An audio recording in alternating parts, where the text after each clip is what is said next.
धुआं मरिया हो जाए हम भोर बनी राजा करिया हो जाए अरे तो हो दिखाई के दिलवा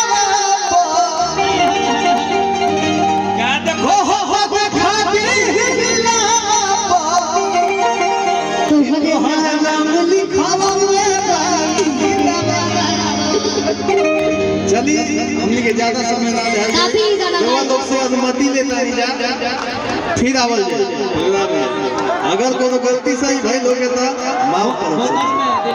थैंक यू सो मच आप सबके। एक मिनट थोड़ा सा बाबू थोड़ा सा बोलो। कलाकारों का लंबा लिस्ट है, नहीं तो इतना इनके पास गीतों का सिलेक्शन है कि ये गाते रह जाएंगे, सुबह का 11 बज जाएगा फिर भी खत्म नहीं होगा। इतना गाना हिट हुआ है सुपर डुपर।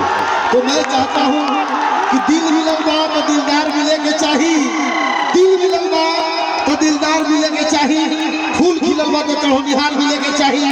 यदि रउआ सब है अपना कलाकार के राहुल जी के दिलगोत्सव में बुलौले बानी देखते हालत में ताली बजा के प्यार दुलार मिले के चाहिए।